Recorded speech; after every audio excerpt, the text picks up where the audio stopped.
வணக்கம் தாய்நாடு. கிளைகள் எங்கே படர்ந்தாலும் வேர் இங்கேதான்.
யாழ் நகரத்தினுடைய பெரிய ஷாப்பிங் மாலே இந்த நவீன சந்தை தான்.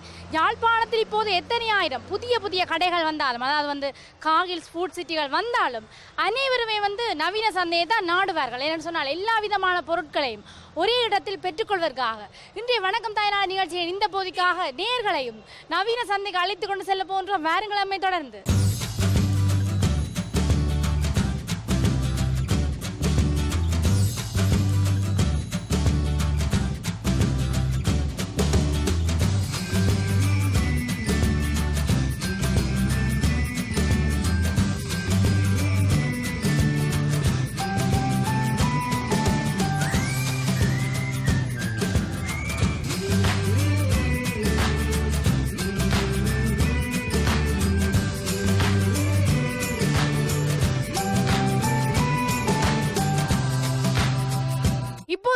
நவீன சந்தை கட்டட தொகுதிக்கு மேலே நின்று பேசிக் கொண்டிருக்கின்றோம்.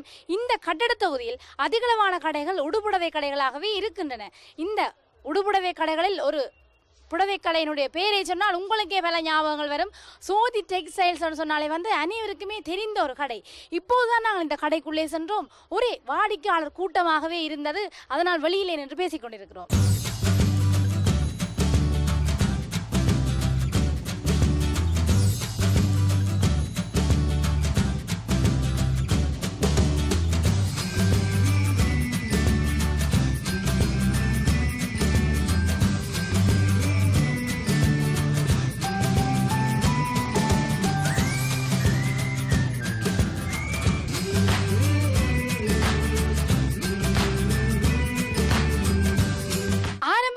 ஒரு தகவலை அனுப்புவதற்காகவோ அல்லது ஒரு தகவலை பெறுவதற்காகவோ புறாக்கள் மூலமும் பறையடித்தல் மூலமும் தான் அந்த தகவல்களை பெற்றுக்கொண்டார்கள் அல்லது அனுப்பினார்கள் என்று சொல்லலாம். முன்னே காலங்களில் தொலைபேசி வசதி இல்லை, அதாவது தொலைபேசி பாவனை சரியான குறைவு. தபால் மூலம் தான் தங்களுடைய தகவலை பரிமாறி கொண்டிருந்தார்கள். ஆனால் இப்போது இந்த நவீன காலத்தில் எல்லோருடைய கையிலும் கைத்தொலைபேசிகளை பார்க்கக்கூடியதாக இருக்கிறது. இப்போது நாங்கள் நவீன சந்தை கட்டட தொகுதிக்கு மேலே நின்று பேசிக் கொண்டிருக்கின்றோம். அதுவும் தொலைபேசி திருத்தும் கடையில் இங்கே பாருங்கள், அதிகளவாக ஆண்களும் பெண்களும் மாறி மாறி தங்களுடைய தொலைபேசிகளை காட்டி ஏதோ செய்து கொண்டிருக்கிறார்கள்.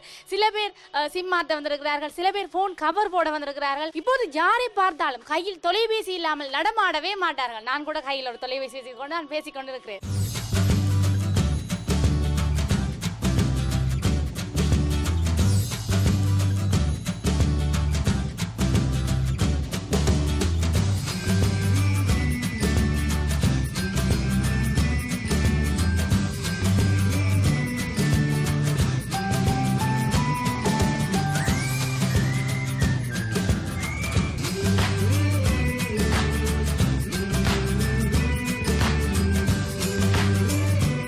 நவீன சந்தை கட்டட தொகுதிக்கு பின்புறமாகத்தான் இப்போது நான் என்று பேசிக் கொண்டிருக்கின்றேன்.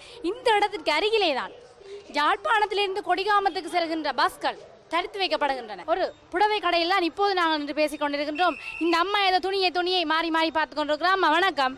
வணக்கம். எங்கேருந்து வந்தீங்க? தெல்லிப்பளையிலிருந்து. தெல்லிப்பளையிலேருந்து. எத்தனை மணிக்கு யாழ்ப்பாணத்துக்கு வந்தீங்க? ஒரு 10:30 அப்படி. 10:30 அப்படி வந்துட்டீங்க. சரி, என்ன வாங்க வந்தீங்க? நான் நேற்று ஒரு உடுப்பு ஒன்று எடுத்தேன். நான் மாற்ற கொண்டு வந்தேன். நான் சரி சரி ஷர்ட் ஒன்று மாற்றிக்கிட்டேன். சரி, என்ன மாதிரி விலையா இல்லை மலிவா? கொஞ்சம் மலிஞ்ச விலையில் வாங்கினேன் நான். சரி, வளமையா நீங்கள் இந்த நவீன சந்தைக்கு தான் வந்து எல்லாம் வாங்கிட்டு போகிறீங்களா இல்லை வேற எங்கேயும் போகிறீங்களா? நாங்கள் தெல்லிப்பளையில் இருக்கிறபடியால் சுண்ணாம் அப்படி வாங்கி கொள்ளுவோம். இங்கே யாழ்ப்பாணம் ஹாஸ்பிட்டலுக்கு வந்தால் போய்களே ஏதாவது பார்த்து வாங்கிட்டு போவோம். நல்ல மலிவா இல்லை இப்போ போய் வாங்கிட்டு போவோம். நன்றியம்மா.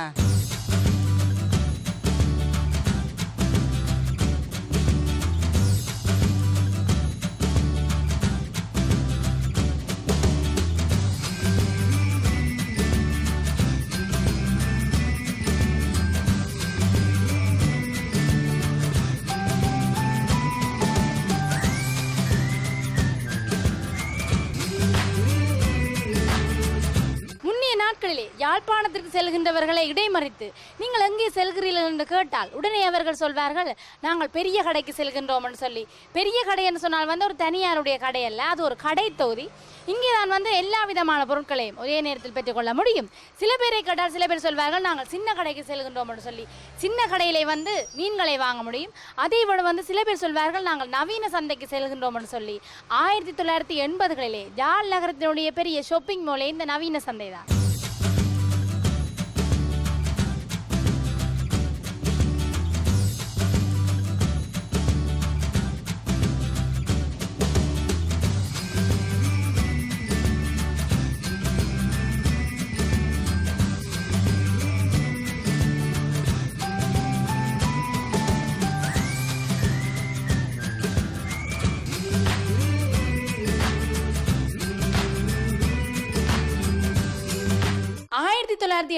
வந்து தென்னிந்தியாவில் இருந்து வருகிற அந்த வர்த்தகர்கள் இந்த நவீன சந்தைக்கு வந்து வர்த்தக நடவடிக்கைகளில் ஈடுபட்டிருக்கிறார்கள்.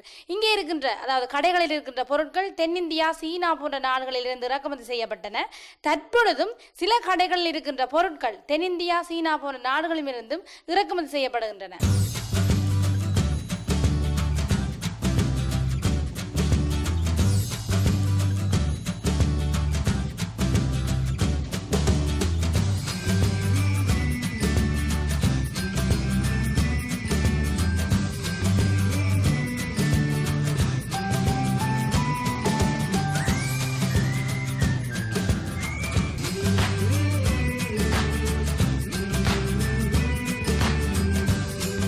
தென்னிந்திய வர்த்தகர்களுடைய ஆதிக்கத்தால் தங்களுடைய வியாபார வளர்ச்சியில் கொஞ்சம் மாற்றம் அடைந்தன்னு சொல்லி நவீன சந்தை கடையை சேர்ந்த உரிமையாளர் எங்களிடம் குறிப்பிட்டிருந்தார். இந்த நவீன சந்தைக்கு அருகாமையிலே நீளப்புறமாக பழக்கடை காணப்படுகிறது. இந்த பழங்களை பார்த்தவுடன் உங்களுக்கு நிச்சயமாக ஆசை வந்திருக்கும். உடன் பழங்களை வைத்து விற்பனை செய்து கொண்டிருக்கிறார்கள்.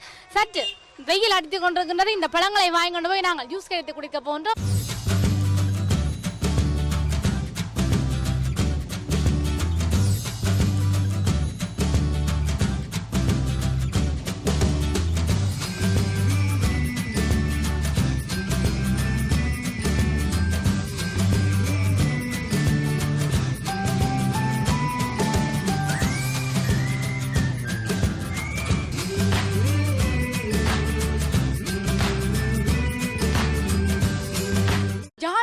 சொன்னாலே வந்து எந்த நேரம் பரபரப்பாக இருக்கும், வாகனங்கள் பரபரப்பாக சென்று கொண்டிருக்கும். எதிரிலே யார் வருகின்றார்கள் கூட தெரியாமல் எல்லோரும் அறக்க பறக்க வேலை செய்து கொண்டிருப்பார்கள். நாங்கள் இப்போது மீள்வட்ட சந்தையிலே நின்று கொண்டிருக்கின்றோம். இந்த சந்தைக்கு நீங்கள் அடிக்கடி வந்திருப்பீர்கள். ஏன்னு சொன்னால் எனக்கு பின்னாலே தெரிகின்றதான் வந்து கோட்டை. மாலை நேரங்களில் இந்த கோட்டைக்கு சென்று மாலை நேர பொழுதை கழித்திருப்பீர்கள். அதற்கு அருகிலே தான் வந்து பண்ணை கடல் இருக்கிறது. அதற்கு அருகிலே பூங்கா அமைக்கப்பட்டிருக்கிறது. அங்கே மாலை நேரங்களில் இருந்து கதை பேசி இருப்பீர்கள் நீங்கள். நாங்கள் இப்பொழுது நின்று கொண்டிருக்கும் இந்த வீதியில் தான் வந்து காங்கேசந்துறை வீதி ஆரம்பிக்கிறது.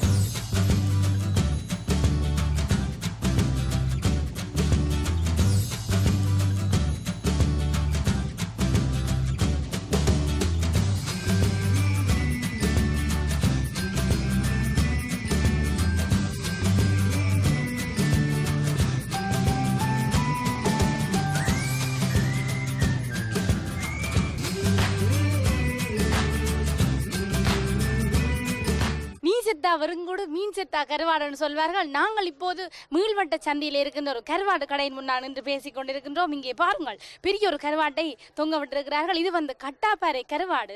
இது 1 கிலோ 1000 ரூபாயாம். இங்கே வேறு நெத்தலி கருவாடு வைத்திருக்கிறார்கள், சூறை கருவாடு வைத்திருக்கிறார்கள். இவ்வாறு வேறு வேறு வகையான கருவாடுகள் எல்லாம் வைத்திருக்கிறார்கள். அங்கே பாருங்கள், புலம்பெயர் நாடுகளில் இருந்து வந்த மக்கள் அதிகளவாக இப்படியான கடைகளைத்தான் நாடுகிறார்கள்.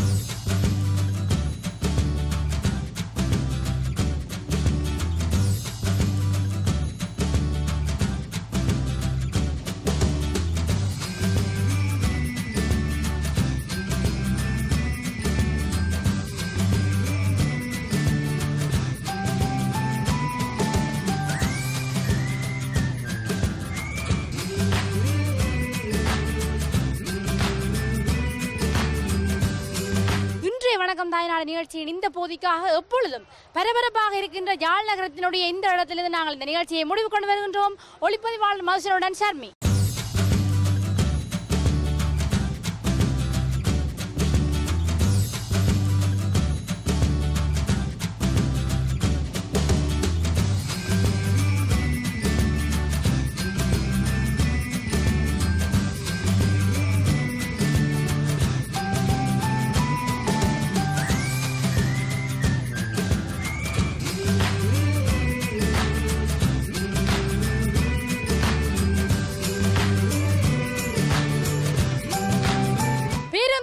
தயாராக உள்ளது. நாங்களும் அடுத்த நிகழ்ச்சிக்குள்ளே செல்லலாம். நேர்கள் பார்த்து கொண்டிருப்பது வணக்கம் தாய்நாடு. எம்முடன் தொடர்ந்து இணைந்திருங்க. வணக்கம் தாய்நாடு.